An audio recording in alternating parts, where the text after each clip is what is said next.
Hi, welcome back to Unleashed at Work and Home. My guest today is Jeannine Moga, who is a licensed veterinary social worker, which is an unusual job. So I wanted to start with that. Can you tell us, Jeannine, what is that? Yeah, I get this question all the time, Colleen, and it's a really good one. In fact, I was telling someone the other day, someone I had just met, that I was a veterinary social worker, and she said, "That's a thing?" And I said, "It actually is." So I'm a licensed clinical social worker, which means that technically I'm licensed as a mental health professional, but my area of specialty is veterinary social work, and that means I specialize in the intersections between human and animal issues. And so sometimes that means working with pet people around any number of issues around their animals. Sometimes that means working with animal professionals, animal care communities. Sometimes that means working with organizations and diverse organizations, trying to address all of the different ways humans and animals sort of live together, intersect together, and have needs that might compete, conflict, or sort of come together in a good way. Mm-hmm. Yeah. And there is so much with the human-animal bond that's awesome and also painful at times. Yes. And so like any relationship, right? Mm-hmm. There are really good things that come from it and things that aren't so healthy and sometimes really hard. Yes. And so veterinary social workers try to address all of those places, the good things and the tough things. Yeah. I think that's the piece of life that would be so awesome if we could be teaching people younger, is that all emotion has a purpose and that it's okay to have these emotions and how to deal with them. And so if that's your whole career of helping people do that, that is awesome. Yeah, well, I think it's so true, right? Life is hard. It's really good. Mm-hmm. And sometimes it's really hard. It's complicated. Being a human on the planet right now is really tough. And I think if we can talk more openly and honestly about the things that make life hard, but also the things that make life worthwhile, so the struggle doesn't feel so overwhelming to us, it helps us to make sense out of it. And so those are good conversations. We just don't have them often enough. Right. And that sort of leads into our topic for today. The topic I wanted to talk to you about was reaching out and why that can be so valuable for us and why it's also so hard for us. Mm. It's a tough thing, isn't it? It is. And I always find it so interesting as humans that we struggle so much with reaching out when that is what we are actually wired to do. Mm-hmm. Our systems, we are born reaching out. That is how we attach to one another so that we can survive. And that desire and that deep need to reach out to others is part of what carries us through life successfully. But it is not easy. And isn't it interesting that it's so hard for us to do that, particularly when we need it the most? Yes. And that we sometimes have this feeling of self-judgment on it, like that I don't want anyone to think I'm being needy or pestering them or taking up too much of their time, and probably they're too busy for me. And these are some of the things that hold us back in times when we would really benefit from making a connection with another person. Yeah, absolutely. And I think it's that self-talk that really gets in the way.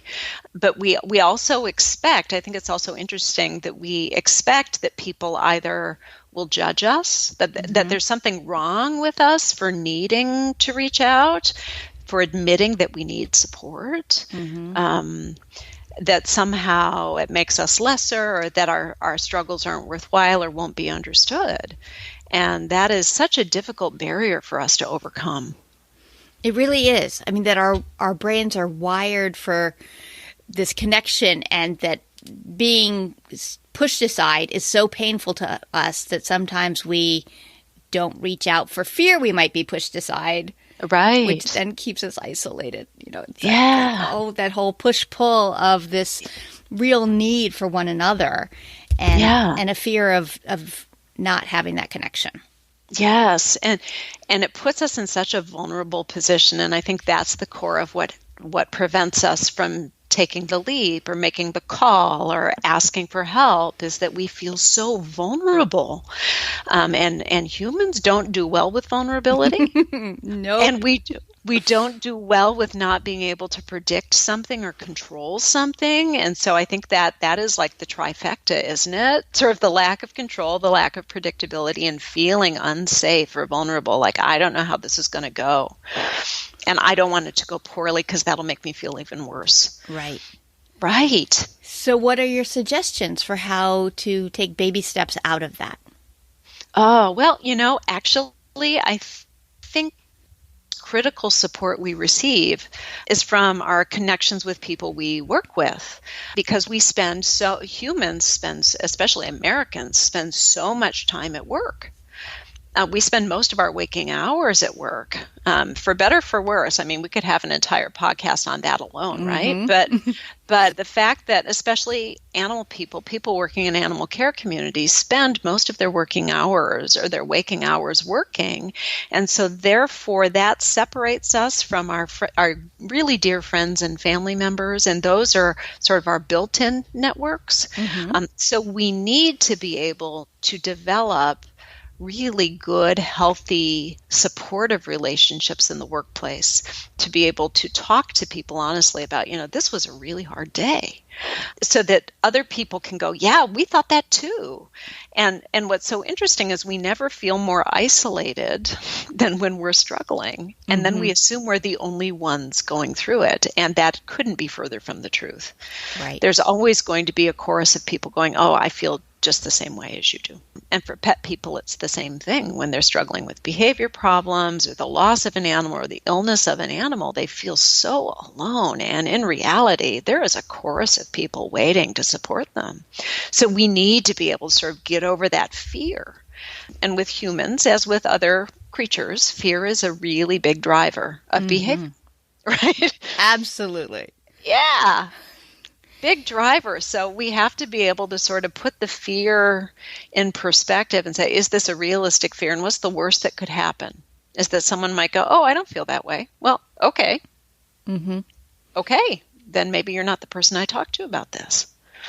So getting over the fear, or sort of putting it in perspective, asking it to take a back seat. Like, I hear you. Thank you for your feedback, but you need to sit back there for a minute because I need some help. Really trying to connect to the people we spend a lot of time with. Having at least one friend at work we can trust really can go a long way. Yeah. Actually, a Gallup poll on the workplace satisfaction, I'm forgetting the exact title of it, one of the main indicators for job satisfaction was, I have a friend at work. Yeah. It wasn't what you did. It wasn't what you earned. It wasn't any of that. It was, I have someone I care about and who cares about me. Yes. Yes.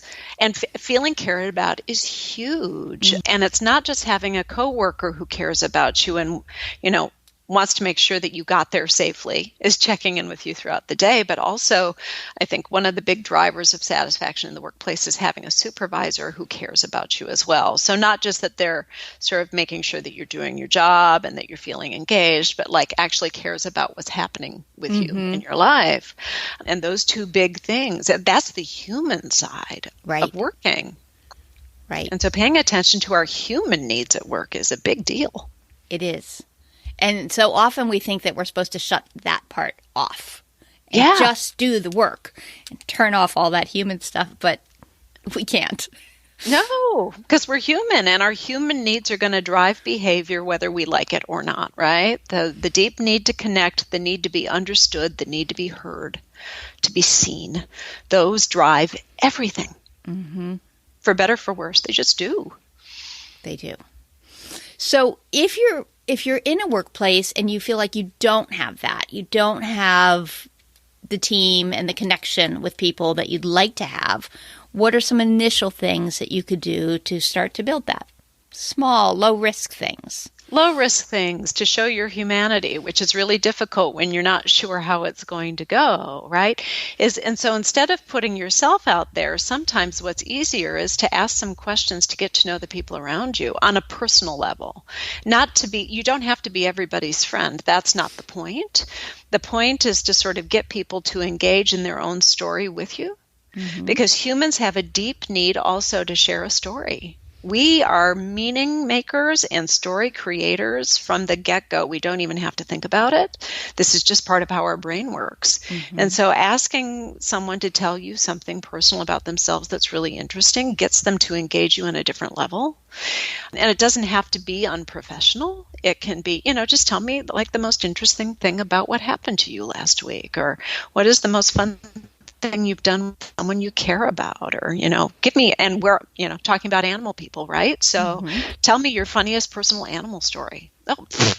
We could all come up with loads of those, and that enables people to start connecting in a safe way. And what most veterinary social workers, and it's a pretty small group of us still, but what most of us would be able to share is that animals open doors for people that people don't. So if we can talk to each other safely about our pets, then we can start connecting on levels that feel safe, that are understood, because we all share those experiences as animal people. And then that sets a foundation for us to be able to share other stories and to be able to trust each other a little bit and then share other things. So animals open those doors in ways lots of other experiences don't. Yeah, that's really that's true. A great way to start. Yeah. It's also interesting that asking someone to tell you something about themselves actually makes them feel closer to you, even though you haven't told them anything about yourself in this conversation. Right. But it creates that connection between the two.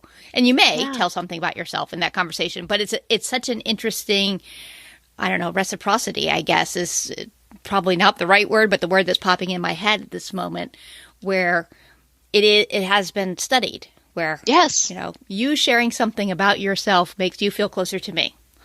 Interesting. Right. But that does build it. So I love the idea of just sort of asking questions and that they don't have to be the deep personal, tell me everything right now, but things that open doors and start making connection. What if you feel like the people at work are all sort of on edge? Would you give that same advice? I think that advice and anything that makes people laugh. So there is laughter and the ability to have fun with one another is actually shown to be an incredibly good tool for building connection between humans, helping them to negotiate relationships, helping them to problem solve. And actually the literature has shown that work teams that can laugh with one another actually have higher levels of innovation. So just having a little bit of fun lightens the load and enables everybody to sort of discharge some of the strain and the stress of day-to-day work. And then they can see each other as humans and not automatons, right?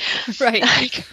Like we can all connect on this level and this feels good, and then we do it more often. Yes. It makes us safer when we can let down a little bit and sort of reach beyond the things that are stressing us out. Yes.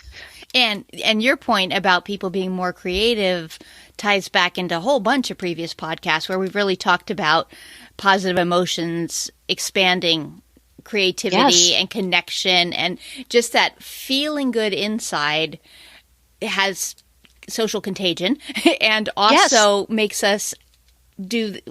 One of the phrases is tend and befriend. Like we're going to gather together and do stuff. And this stuff in this case is animal related, but we're going to do it better and more productively and more interestingly because we feel good. Yes. And the humor does that all the time. Humor does that. And the other thing that tends to do it, and I want to say this is across cultures, is like literally breaking bread, eating together. Right? And so if you're trying to get to know your teammates and you're trying to make yourself approachable and trying to sort of build that foundation for social connection, like bring food to work. Yes. And you will be a huge hit, and people will be so grateful that someone thought, because that lets people know that you've thought about them. And then when people share that together and they share that experience, they actually also sort of build those connections and a little bit of that trust, and that leads itself to support. Yes. In Kathy Sadeo's book, Plenty in Life is Free, I learned that the word companion literally means the one I share bread with. in Latin, Yeah. Come pan yen, who I would have bread, pan, bread, Yes. panera, and all of our other bread words.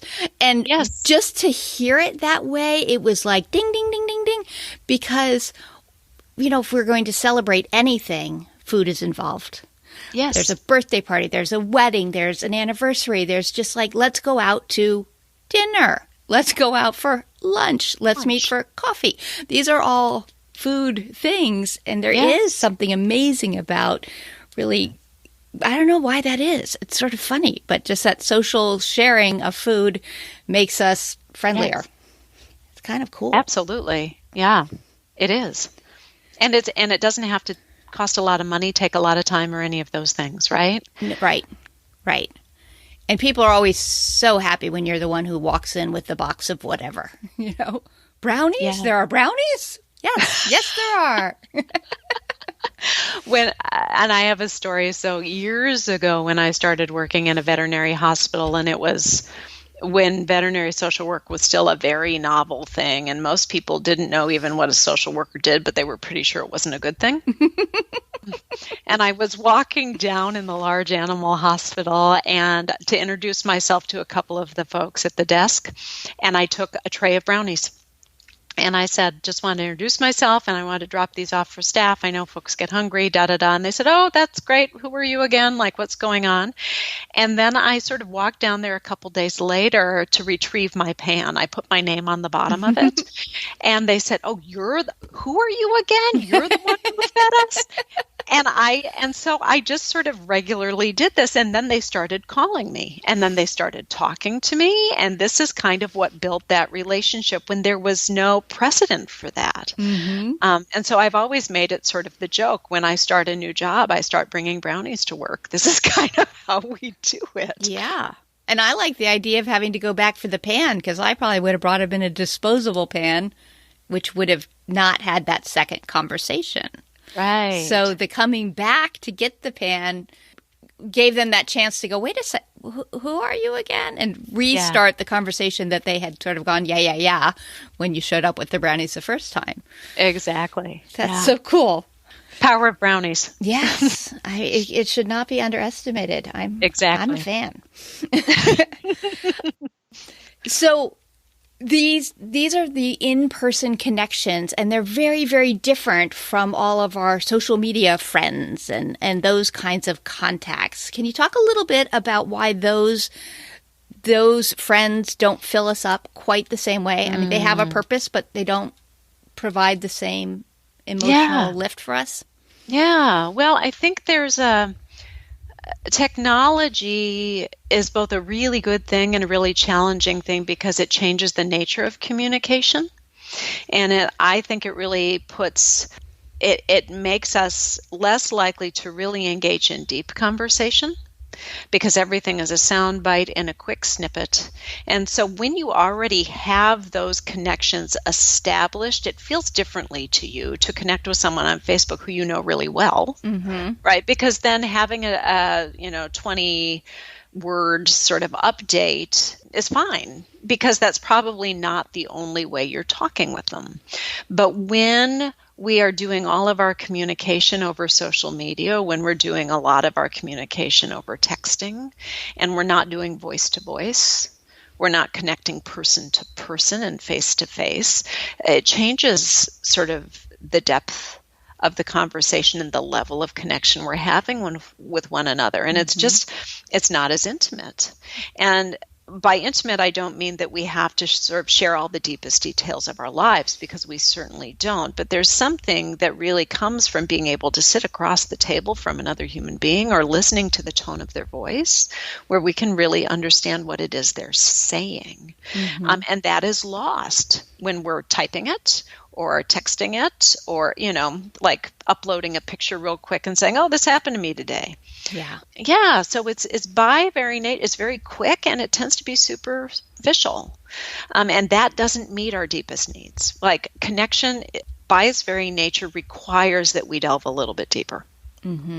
And so having, loads and loads of friends on Facebook and, the Instagram updates and all of these things and the Twitter, I mean, by its very nature, Twitter is so truncated.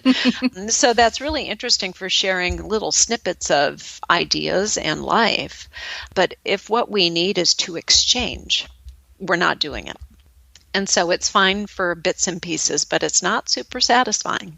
Yeah, it's interesting how that comes. And I think your word exchange there might be a really valuable one in this conversation, because people add on, someone puts up a Facebook post and then everybody puts a comment in, but it's not this rich back and forth conversation that it would be if you were together with someone sharing that moment. Right. So it's not an exchange, really. It's just sort of commentary. It's commentary. It's an announcement, right? Yes. And I'm not on Facebook very often, but I mean, very rarely, but I actually put an update. I had sort of this interesting, sort of really difficult experience this weekend trying to transport my horse. And I put and I knew that some people from the barn were going to wonder how things were going. So I posted this little update at the end of the day. And, the responses I got back were emoticons. And so it's like people read it and they acknowledged that it happened. But then it wasn't until someone actually called and went, "Oh my goodness, is everybody all right? That sounds like it was quite an event for you guys." And I went, "It was," and that's where I got the support. Yeah. Getting a thumbs up or a thumbs down didn't mean anything to me. It was when someone actually inquired, and then I could have that deeper conversation about, "Oh, you wouldn't even believe, what a day," right? And that's where we connect with one another. That's where having someone go, "Oh gosh, tell me more," means so much. Yeah, it's so cathartic to really have that experience and be heard. Yeah. Yeah. It's so interesting to me that we struggle with it. Like, I understand, intellectually, I understand why we struggle with the reaching out. And yet, knowing how important it is, it's a shame that we do. That we can't just make it easier to just feel comfortable and just do it. Yeah. And I think it's both intellectually, we can know it's good for us, and that doesn't mean we do it, right? And so, and that applies to everything in our lives. That applies to whether I eat a salad or Oreos for lunch. Like, I can know what's probably good for me. But if my emotions are driving the bus and driving my thoughts, and the emotions aren't very good right now, they're probably not going to lend me to do the thing that's going to be most helpful. It's probably going to be telling me something that's not entirely accurate. Yeah. And so that's always the challenge, is trying to weigh that out and say, I know this is really hard and I'm really scared, and I need it anyway. I need to try anyway. I'm capable of trying this. It probably won't be a disaster even if it doesn't go the way I want it to. Yeah, and that's such a good message to keep in mind. Even if it doesn't go the way I want it to, it probably won't be a disaster. Yeah. That's pretty freeing. It really is. And the human brain is really interesting because we are wired to look for trouble. I mean, that's an evolutionary sort of behavior. We look for things that are potentially dangerous and we try to head them off. And so we are really good at seeing tigers, even where there are no tigers. And what makes that challenging then is that we can see potential trouble in places where it does not exist, especially when we're stressed out, because then we are even more likely to see it. Even when we're struggling, or especially when we're struggling, we are much more likely to see trouble. Yes. And that fear, again, that goes back to fear. So when we are scared it's not going to go well and we are worried that something might explode, then we're looking for it and then we're going to try to head it off. And that means we're probably not going to do the thing we need. And that's the paradox about support, is we're wired for it and it's hard to reach out for it. The very thing we need when we're struggling is to reach out, and that's the very time we're less likely to do it. Yes. It's so interesting how that works. Like, we jettison all the things that really are the most helpful things. When we're stressed, we don't sleep as much. We don't make as much time for sleeping. We don't eat as well. We don't make time for friends. And then we don't even reach out to contact them briefly. And yet we kind of go, yeah, I know, I really should, but I don't have time. I can't. I'm worried. I'm stressed. I can't. Yes. And it's stuck. We get ourselves stuck. We do. We're very good at stuck. We are good at stuck. Yeah. Welcome to the human condition. Yeah, it's really funny, too, because a lot of it is the stories we're telling ourselves in our brains. One thing that I said recently to someone that I hadn't realized was such a big issue for me, but apparently is that I miss having house phones for people. Because sometimes I just want to call and say hi, but I don't want to disturb you. And now with cell phones in people's pockets, I'm thinking, I'm catching you at work. Well, I don't really know what time you get off. Oh, my goodness. Oh, why? And so then I shoot an email instead. and this person I was talking to was like, you can call me anytime. If I'm busy, I won't answer, but I'll call you back later. But feel free. Call me anytime. And I'm still a little bit stuck. I still feel like maybe I'll be intrusive or maybe I'll be in the way. And yet the reality is they will call me back. If they're busy, they just won't answer. That would be okay. Right. And that doesn't hurt my feelings. What would bother me is that if I was bothering them, Right. But for them to not answer, that doesn't hurt my feelings. But heaven forbid you be in the middle of something and I should call you. So.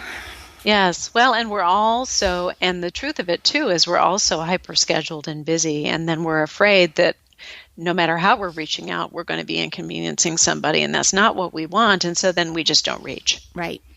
And especially if we're reaching out not just to connect with someone, but because we need something, because we don't want to inconvenience someone with our troubles, because our troubles are already difficult enough. Yes. So this actually brings me to the point of your amazing Vet Girl on the Run webinar on suicide, which if you could just briefly tell people what that was. I thought it was so awesome, and I will include in the show notes a link to it in case anyone's interested. But you shared really valuable information about when we are in struggle and how that affects people. Can you tell us a little bit about that? Sure. Thank you for asking. So I think in the last, I want to say the last handful of years, there's been an increasing attention in veterinary medicine and the practice of veterinary medicine to sort of rates of suicide and suicidal ideation in the field, and in particular because we're really starting to learn a lot more about the levels of chronic strain for practitioners. And it's not just DVMs we're worried about, we're also worried about technicians and others who are working in these sorts of settings. It's very challenging. This is really valuable work in our communities, and it's incredibly stressful. And so there have been some studies that have come out in the last 10 years really is when we've started to pay more attention and really start to look more closely at chronic strain and then what that means and how it translates to mental health issues in veterinary practice. And so what we know is that in veterinary medicine, we have a rate of suicidal ideation or thinking about suicide that is about 3 times higher than the general population, and that's a real concern. We do know that actually suicide rates in the general population have gone up significantly in the last 20 years or so. And so generally speaking, the mental health in this country is a big concern for all adults and all youth. We're really worried that we're not as well as we used to be. Life is stressful in ways it wasn't stressful 20, 30, 40, 50 years ago. And so as life shifts, our coping skills haven't quite evolved at the same, that's my concern, haven't evolved to sort of match the kinds of stressors we're seeing now. And then in veterinary medicine, when we're talking about suicide, and actually in the general population when we talk about suicide, what we know is that some of the biggest protectors, some of the best things we can do to prevent suicide are to connect with one another, to talk openly with one another when we're worried about each other, and to not shy away from these scary conversations.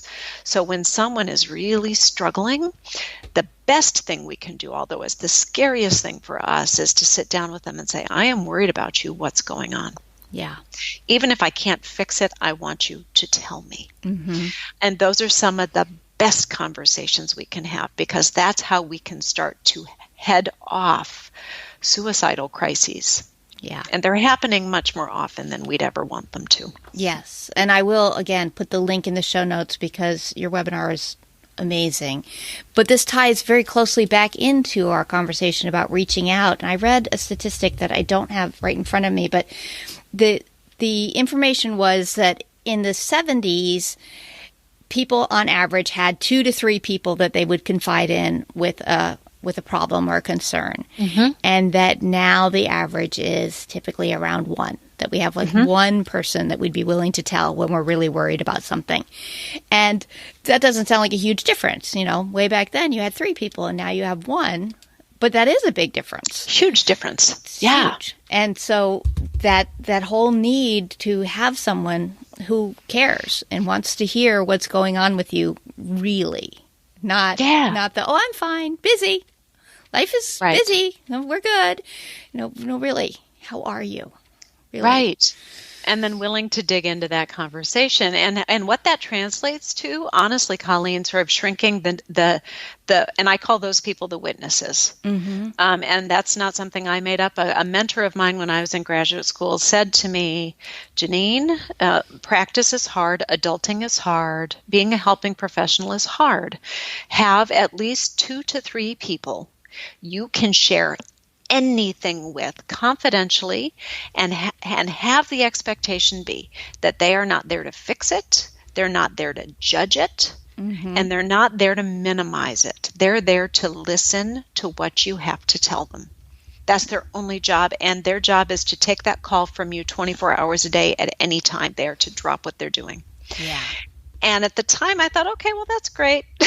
Okay, that sounds perfectly reasonable. But what I have found over 20 some years in practice now is I followed through on that. And I have not just 2, I have 3 people. I do have 3. And they know that when I'm calling them and I say, I need to talk and I need 10 minutes of undivided attention, they drop everything. Mm-hmm.